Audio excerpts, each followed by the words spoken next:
राम राम भाई और बहनों, आप सभी का केजी की कथाई चैनल पर हार्दिक अभिनंदन और स्वागत।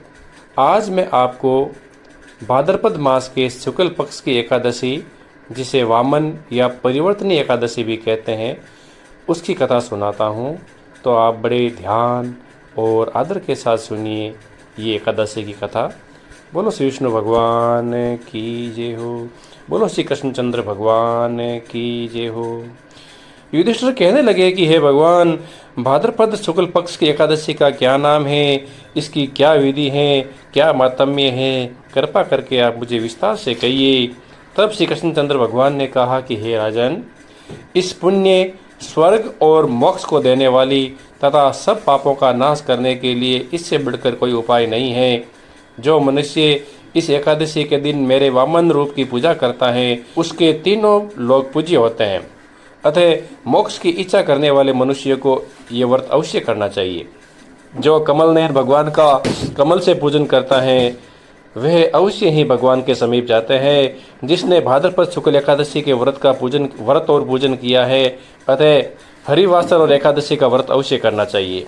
इस दिन भगवान करवट लेते हैं, इसीलिए इसको परिवर्तनीय एकादशी भी कहते हैं। भगवान के वचन सुनकर युधिष्ठिर बोले कि हे भगवान, मुझे अति संदेह हो रहा है कि आप किस प्रकार सोते हैं और किस प्रकार करवट लेते हैं, किस तरह राजा बलि को बांधा और वामन रूप धरकर क्या क्या लीलाएं की, चतुर्मास के व्रत की क्या विधि है तथा आपके शयन करने पर मनुष्य को क्या कर्तव्य है, सो आप विस्तार पूर्वक मुझसे कहिए। श्री कृष्ण भगवान कहने लगे कि हे राजन, अब आप सब पापों को नष्ट करने वाली कथा को स्मरण करें। त्रेता युग में बलि नामक एक दैत्य था। वे मेरा परम भक्त था। विविध प्रकार के वेद सूक्तों से मेरा पूजन किया करता था और नित्य ही ब्राह्मणों का पूजन और यज्ञ करता था। परंतु इंद्र से देश के कारण उसने इंद्रलोक तथा सभी देवताओं के लोकों को विजय प्राप्त कर लिया या जीत लिया। जब सब देवता एकत्रित होकर सोच विचार कर विष्णु भगवान के पास गए और वृहस्पति सहित इंद्रादिक देवता प्रभु के निकट जाकर नतमस्तक होकर वेद मंत्रों तथा भगवान का पूजन कर स्तुति करने लगे, तब मैंने वामन रूप धारण करके 5 अवतार लिया और फिर अत्यंत तेजस्वी रूप से राजा बलि को जीत लिया। इतनी वार्ता सुनकर राजा युधिष्ठिर बोले कि हे जनार्दन, आपने वामन रूप धारण करके उस महाबली दैत्य को किस प्रकार जीता। श्री कृष्ण भगवान कहने लगे कि मैंने वामन रूप धारी बाल ब्रह्मचारी का वेश बनाया और बलि से 3 पग भूमि की याचना करते हुए कहा कि मुझको 3 लोक के समान है, आप मुझे 3 पग भूमि अवश्य दान करें।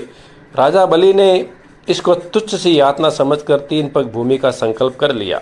संकल्प करके मुझे दे दिया। मैंने अपने त्रिविक्रम रूप को बढ़ाकर यहाँ तक कि भूलोक में पद, भूलोक में जंगा, स्वर्गलोक में कमर, महलोक में पेट, जनलोक में हृदय, यमलोक में कंठ की स्थापना कर सत्यलोक में सुख और इसके ऊपर मस्तक स्थापित किया।